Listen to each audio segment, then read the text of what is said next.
आज के टॉपिक होगा हमारा कंजंक्शन। बहुत बार पूछे गए एग्जाम में। देख लीजिए इसको। अगर कंजंक्शन को हम डिटेल से समझेंगे एग्जाम पॉइंट ऑफ व्यू से, और टू द पॉइंट हम चीज़ें करने की कोशिश करेंगे।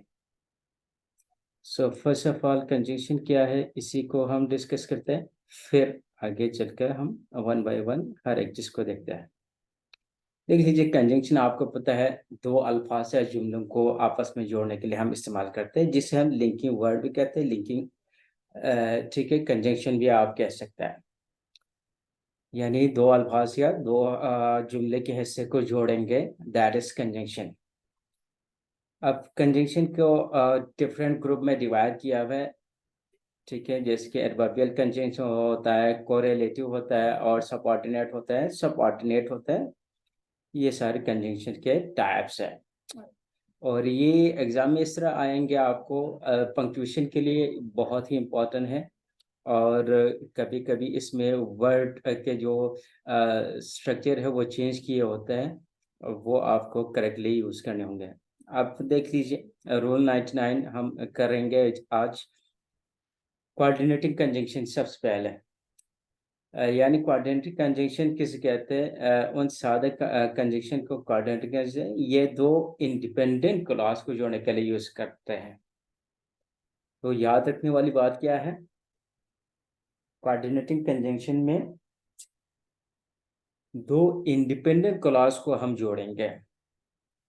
ठीक है, और कैसे याद रखेंगे? फैन वॉइस से हम याद रखेंगे। एफ से मुराद for, and, nor, but, or, yet, so. ये सारे क्या है? ये सारे कोऑर्डिनेटिंग कंजंक्शन है। ओके, ये सारे हम कोऑर्डिनेटिंग कंजंक्शन के तौर पर हम यूज करते हैं। अच्छा, अब जब when coordinating conjunction connects two independent class, it is often but not always accompanied by a comma। ठीक है, देख लीजिए, मैंने बोला था पंक्चुएशन के लिए इम्पोर्टेंट है। देख लीजिए, जब भी दो कोऑर्डिनेटिंग मतलब दो इंडिपेंडेंट क्लास को जब कोऑर्डिनेटिंग कंजंक्शन से हम जोड़ेंगे, तो उसमें 99% केसेस में हम कॉमा लगाते हैं। जैसे कि एग्जांपल देख लो, Ali went to market but he didn't buy anything. देख लीजिए, बट क्या है हमारा? अब देख लीजिए यहाँ पे फैन वॉइस में बट क्या है? कोऑर्डिनेटिंग कंजंक्शन है। अली वेंट टू मार्केट भी क्या है? एक इंडिपेंडेंट क्लास है। ही डिडंट बाय भी एक इंडिपेंडेंट क्लास है। तो दो इंडिपेंडेंट क्लास को हमने कोऑर्डिनेटिंग कंजंक्शन से जोड़ा है, तो वहां पे हमने कॉमा का इस्तेमाल किया। आपको नजर आ रहे हैं यहाँ पे। लेकिन नेक्स्ट सेंटेंस देख लो, Ali went to market but bought nothing. यहाँ पे कॉमा यूज नहीं किया गया, क्योंकि यहाँ पे हमने अगेन कोई सब्जेक्ट मेंशन नहीं किया। अगर यहाँ पे अगेन ही होता, शी होता, ठीक है, कोई यहाँ पे कोई सब्जेक्ट को दोबारा हम मेंशन कर लेते, तो हम कॉमा का यूज करते हैं। अब इस सेंटेंस में क्या है? दो इंडिपेंडेंट क्लास तो है, लेकिन यहाँ पे कंजंक्शन के भी यूज किया है, लेकिन सब्जेक्ट को हमने दोबारा नहीं लिखा है। इस वजह से यहाँ पे कॉमा का यूज नहीं करेंगे। तो वेरी इंपॉर्टेंट है, पंक्चुएशन में बहुत बार इसी तरह के क्वेश्चन पूछे गए हैं। तो याद रख लो, कोऑर्डिनेटिंग कंजंक्शन फेन वॉइस होगा। और जब दो इंडिपेंडेंट क्लास को आपस में जोड़ेंगे, तो उसके बाद कॉमा लगाएंगे अगर सब्जेक्ट रिपीट हो रहे। अगर सब्जेक्ट रिपीट नहीं हो रहे, तो फिर हम कॉमा का यूज नहीं करेंगे। अब बात करते हैं सबऑर्डिनेटिंग कंजंक्शन।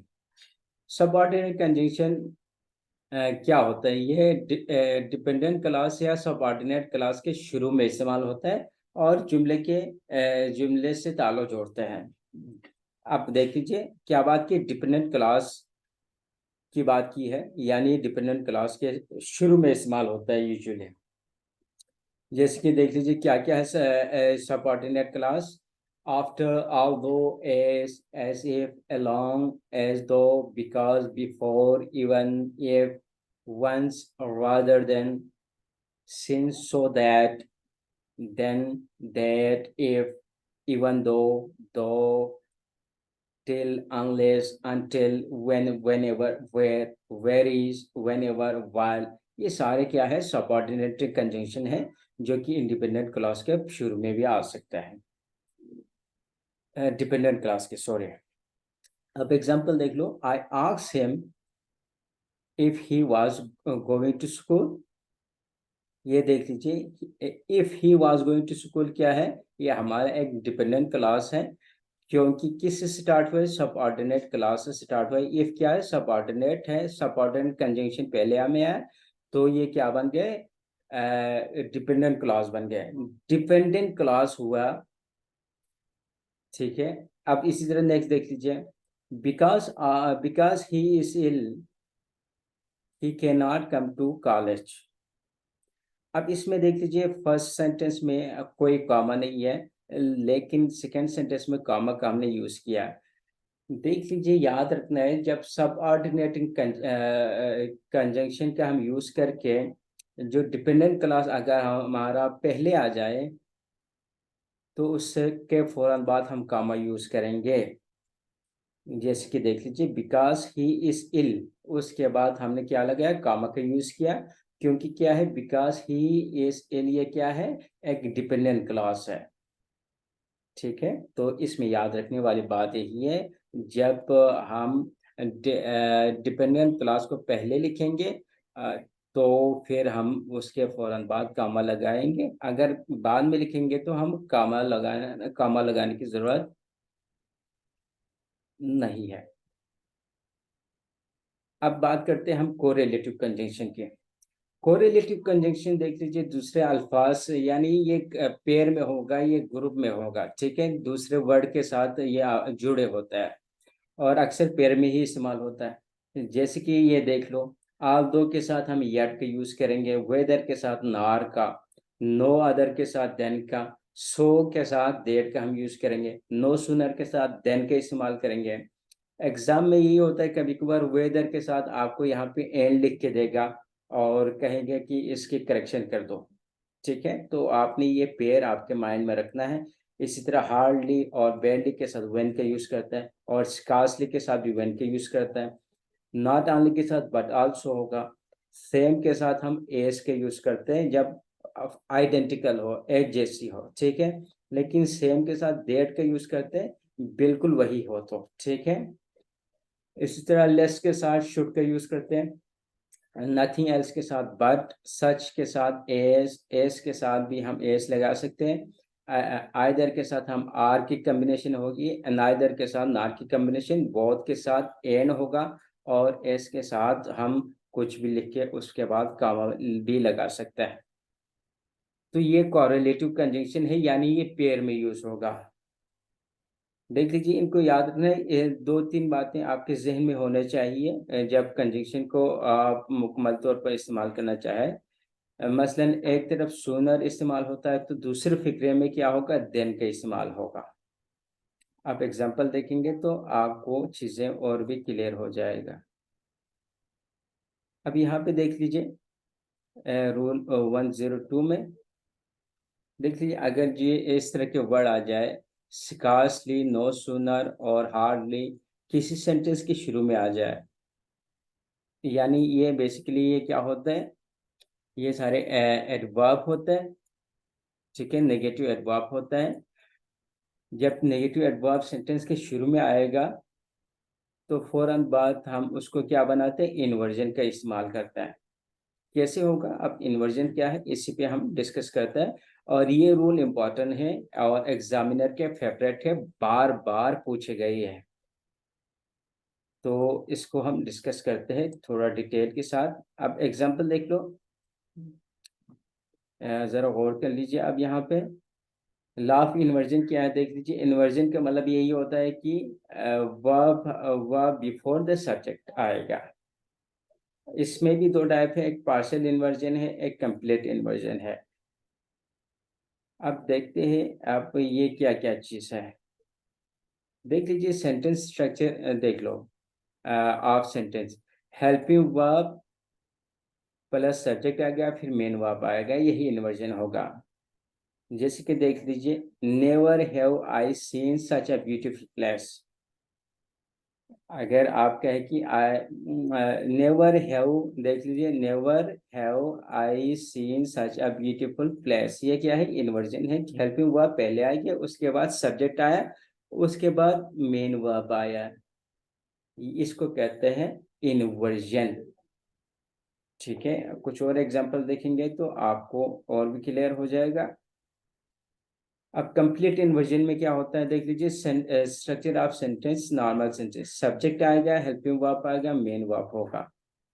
जैसे कि एग्जांपल देख लो, my students are working very hard, ये नॉर्मल सेंटेंसेस है, आम, ठीक है, कोई एडवर्ब से स्टार्ट नहीं हुआ है।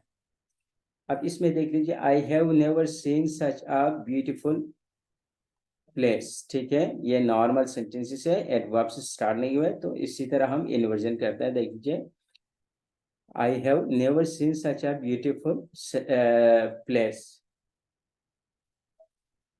ये नॉर्मल सेंटेंसेस थे। अब देखते हैं कुछ और मिसालें, आपको डिटेल से करवाएंगे। अब ये देख लो example, rarely did he go there, ये देख लीजिए, रेयरली क्या है? एडवर्ब से स्टार्ट हुआ है, तो फौरन हमने हेल्पिंग वर्ब लगा लिया, उसके बाद सब्जेक्ट लगाया, उसके बाद मेन वर्ब लगाया। तो जब भी नेगेटिव एडवर्ब से स्टार्ट होंगे तो हमेशा याद रखो, हम क्या लगाते हैं? हम उसको क्या बनाते हैं? इन्वर्जन बनाते हैं। यानी एडवर्ब पहले आएगा, फिर हेल्पिंग वर्ब आएगा, फिर सब्जेक्ट आएगा, फिर मेन वर्ब आया, जैसे कि यहाँ पे आया। नेक्स्ट देख लीजिए, seldom have I seen such a beautiful view, देख लीजिए, एडवर्ब फिर पहले आ गया, हेल्पिंग वर्ब उसके बाद सब्जेक्ट, उसके बाद मेन वर्ब आ गया, ये है इन्वर्जन। नेक्स्ट मिसालें देख लो, some more example, he never goes to temple, neither she does, ये इनकरेक्ट सेंटेंस है। he never goes to temple, neither she does, ना ही वो टेम्पल जाता है, ना ही वो जाती है, ठीक है, दोनों नहीं जा रहे हैं। तो फिर ये इनकरेक्ट सेंटेंस है। क्यों इनकरेक्ट है? क्योंकि ये नाइदर से स्टार्ट हुआ है, नेगेटिव एडवर्ब से स्टार्ट हुआ है, ठीक है, तो हमें इसका इन्वर्जन बनाना पड़ेगा। अब देख लीजिए, he never goes to temple, ये करेक्ट है, क्योंकि ये कोई एडवर्ब से स्टार्ट नहीं हुआ, लेकिन ये नेगेटिव एडवर्ब से स्टार्ट हुआ है, तो हमें इन्वर्जन करना पड़ेगा। नेदर डज शी आएगा, शी डस नहीं होगा, डज शी आएगा, हेल्पिंग वर्ब पहले लाएंगे, उसके बाद हमने सब्जेक्ट का यूज करना है, ठीक है। In the above example the first part of the sentence is complete, in the second part क्या है? ये कंप्लीट नहीं है, और हमने इसके इन्वर्जन कर लिया। अब बात करते हैं रियली और वेरी की, ठीक है। रियली और very can be use to modify adjective और एडवर्ब, लेकिन देख लीजिए, she can skate really fast, ये भी करेक्ट है, she can skate very fast, ये भी करेक्ट है। लेकिन the difference between really and very is that really can be use before a verb but very can not, verb से पहले हम रियली के यूज कर सकते हैं, लेकिन really can be use before a verb, but very हम verb से पहले यूज नहीं कर सकते। एग्जांपल देख लो, शी रियली लाइक्स स्केटिंग, ये करेक्ट है, क्योंकि हमने रियली यूज किया, वर्ब से पहले हम यूज कर सकते हैं। लेकिन शी वेरी लाइक्स स्केटिंग, देख ली, लाइक्स क्या है? वर्ब है, तो वर्ब से पहले हमने वेरी का इस्तेमाल नहीं कर सकते। ये एक छोटी सी बात है, इसको आपने याद रखना है।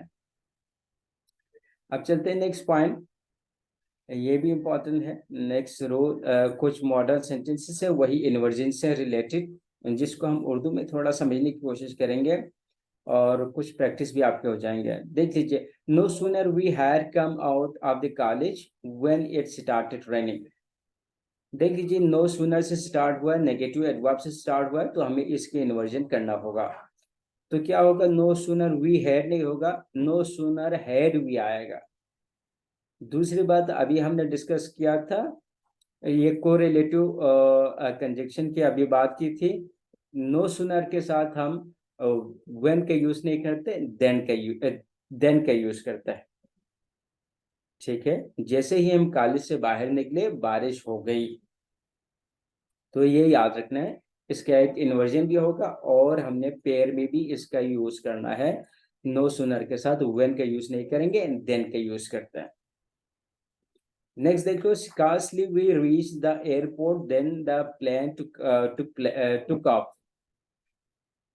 हम मुश्किल एयरपोर्ट पहुंचे ही थे कि जहाज उड़ गया।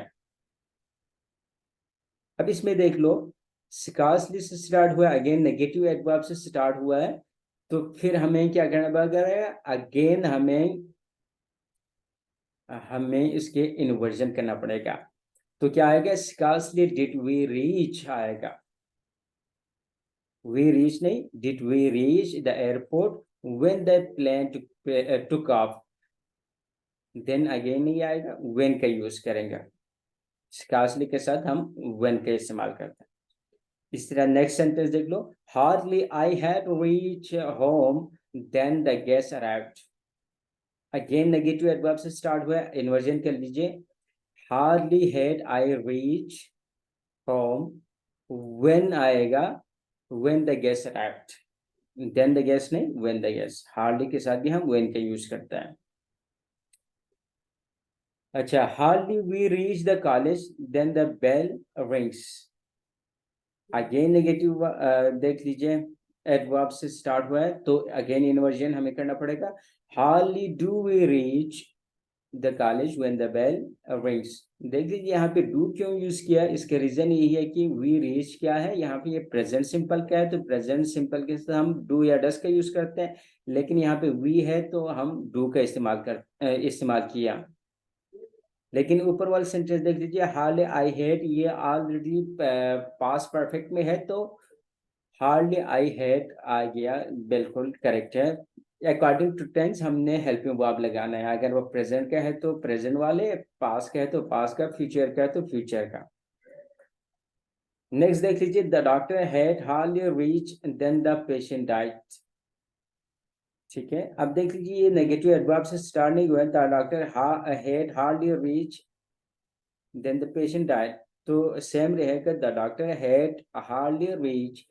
लेकिन इसमें क्या है, अगेन पेयर में गलती है, कोरिलेटिव कंजंक्शन में, तो क्या आएगा, हार्डली के साथ हम क्या यूज करते हैं, व्हेन का इस्तेमाल करते हैं। ये स्लाइड्स बहुत ही इंपॉर्टेंट है, इनके जरूर आपने क्या बनाना है, नोट्स बनाने हैं और इनको नोट करने हैं और बार बार रिवाइज भी कर लीजिए। रूल 103 में हम बात करेंगे, इसमें हम बात करेंगे अनलेस लेस अनटिल। ठीक है, अगर फिक्रे के हिस्से में इस्तेमाल हो तो इसके साथ हम मजीद नॉट का इस्तेमाल नहीं करता, क्योंकि ये ऑलरेडी नेगेटिव वर्ड्स है, तो इनके साथ हम दूसरा कोई नेगेटिव वर्ड लगाएंगे तो सेंटेंस एरर हो जाएगा। डबल नेगेटिव कभी भी आपने यूज नहीं करना है एक सेंटेंस में, एक फिक्रे में। जैसे कि एग्जांपल देख लो, you can not pass unless you do not work hard. ठीक है, अब इसमें देख लीजिए अनलेस के इस्तेमाल किया है और नॉट का भी हमने यूज किया, डू नॉट का भी, तो ये इनकरेक्ट सेंटेंस है। तो क्या होगा, you can not pass unless unless you work hard आएगा। ठीक है, यहाँ पे डू नॉट नहीं हम यूज करेंगे। इसी तरह देख लीजिए, work hard lest you should not fail. Lest देख लीजिए again, work hard lest you should fail, मेहनत करो कहीं फेल ना हो जाना। ठीक है, तो ये आपने याद रखनी, इनके साथ आपने अगेन नेगेटिव का आपने यूज नहीं करना है, क्योंकि ये ऑलरेडी नेगेटिव है। अगर आप ऐसे करेंगे तो क्या होगा, सेंटेंस इनकरेक्ट होंगे। चलते हैं नेक्स्ट रूल की बात करेंगे हम कंजंक्शन के, और हम डिटेल से देखेंगे एडवर्बियल कंजंक्शन या कंजंक्टिव एडवर्ब। ये देख लीजिए, एडवर्बियल कंजंक्शन ये सारे हैं जिसमें हम such as, however, moreover, nevertheless, consequently, otherwise, hence, of course, in spite of. ठीक है, इन कंक्लूजन, ये सारे to connect two independent clause or two complex ideas in sentence. ठीक है, दो इंडिपेंडेंट क्लास को या कम्प्लेक्स आइडियाज को जोड़ने के लिए हम यूज करते हैं। ये देख लीजिए, ये सारा है। अब इसी के कुछ एग्जांपल्स देखेंगे तो इट विल बी क्लियर। अब बात करेंगे रूल 105 में एडवर्बियल कंजंक्शन, जो अभी हमने डिस्कस किया था। ठीक है, ये दो इंडिपेंडेंट क्लास के बीच में भी आ सकते हैं और जोड़ने के लिए यूज करते हैं। देख लीजिए, अगर एडवर्बियल कंजंक्शन जुमले के शुरू में हो तो उसके बाद कॉमा लगाते हैं, उसके बाद कॉमा लगाना मस्ट है। जैसे कि एग्जांपल देख लो, देयरफॉर, उसके बाद देख लीजिए ये क्या है, एडवर्बियल कंजंक्शन है हमारा।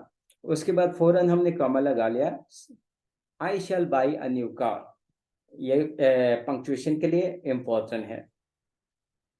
इसी तरह एडवर्बियल कंजंक्शन अगर जुमले के दरमियान में हो, मिड में हो, तो उसके बाद भी हम कॉमा लगाते हैं। जैसे कि एग्जांपल देख लो, I however shall think about your proposal. देख लीजिए, आई के बाद फौरन हमने कॉमा लगा लिया, क्योंकि क्या यहाँ पे क्या आ गया, एडवर्बियल कंजंक्शन है, और एडवर्बियल कंजंक्शन के फौरन बाद ही हमने कॉमा लगा लिया। ठीक है, तो अगर ये दरमियान में आए तो इससे पहले और इसके बाद हमने कॉमा लगाना है, अगर वो एडवर्बियल कंजंक्शन है तो।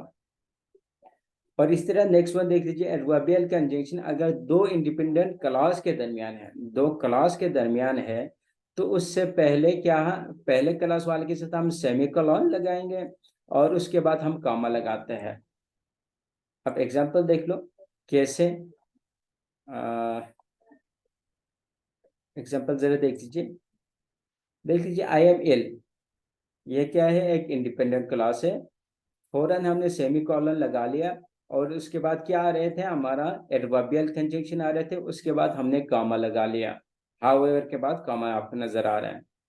I am in semi colon, क्योंकि एडवर्बियल कंजंक्शन आया, उसके बाद हमने कॉमा लगा लिया। उसके बाद देख लीजिए, I do not miss my lectures. और इसी तरह नेक्स्ट देख लो, you should have good diet moreover. देख लीजिए, मोर एवर क्या है, अगेन एडवर्बियल कंजंक्शन है, और उससे पहले एक इंडिपेंडेंट क्लास है, तो हमने क्या लगा लिया, सेमी कॉलन लगा लिया। और एडवर्बियल कंजंक्शन के बाद फौरन हमने मोर एवर के बाद क्या लगा लिया, कॉमा का इस्तेमाल किया।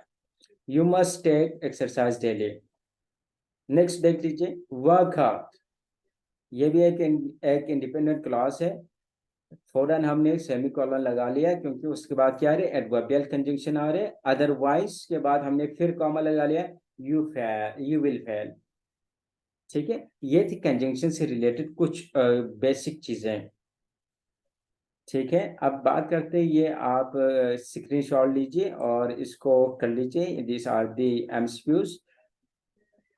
अब चलते हैं नेक्स्ट कुछ मजीद रूल के और मजीद कुछ कंसेप्ट को समझते हैं। देख लीजिए, आइदर के साथ हमने बात की, आर का यूज करते हैं, नाइदर के साथ नार का यूज करेंगे, नॉट ओनली के साथ बट आल्सो का यूज करते हैं।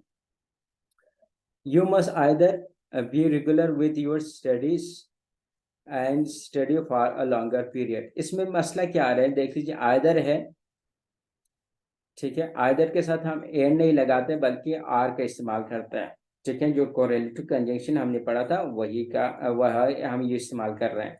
तो आइदर के साथ एंड का नहीं, आर का इस्तेमाल करता है। अब इसमें देख लीजिए, इसमें क्या है, आइदर टेल मी, ठीक है, और इसमें क्या आ रहे हैं, लास्ट एडजेक्टिव आइदर। अच्छा, आइदर इसमें देख लीजिए थोड़ा सा ऑर्डर चेंज है, सॉरी। अच्छा, ये देख लो, बाकी वो स्लाइड्स पता नहीं कहाँ चले गए। बिटवीन और एंड का हम इस्तेमाल करेंगे, बोथ के साथ भी एंड आता है। ठीक है, all doubts are clear between you and me आएगा। ठीक है, बिटवीन के साथ हम एंड का इस्तेमाल करते हैं। इसी तरह बिटवीन 1992 और 1980 टू 1990, तो यहाँ पे टू का इस्तेमाल नहीं करते, एंड का इस्तेमाल करते हैं। अब इसमें बात करें तो नथिंग एल्स की अभी हमने बात की, उसके साथ बट का इस्तेमाल करेंगे। और इसी तरह नथिंग एक्सेप्ट के साथ भी हम क्या यूज करते हैं, हम अगेन यूज करते हैं, बट का इस्तेमाल करते हैं। देख लीजिए, it is nothing else but pride आएगा, देन प्राइड नहीं होगा बट प्राइड होगा। वही रूल जो हमने अभी डिस्कस कर लिया था पहले ही, वही बार बार रिपीट हो रहा है। इसमें भी वही है। ठीक है, नो कंजंक्शन, कंजंक्शन हम यूज नहीं करेंगे। No conjunction is use before WH word, ठीक है। WH वर्ड से पहले हम कंजंक्शन यूज नहीं करेंगे। अब एग्जांपल देख लो। My brother asked me that what I was doing. देख लीजिए यहाँ पे क्या है, ये कंजंक्शन है WH से पहले। तो WH क्लास से पहले हम क्या है, कंजंक्शन हम यूज नहीं करेंगे।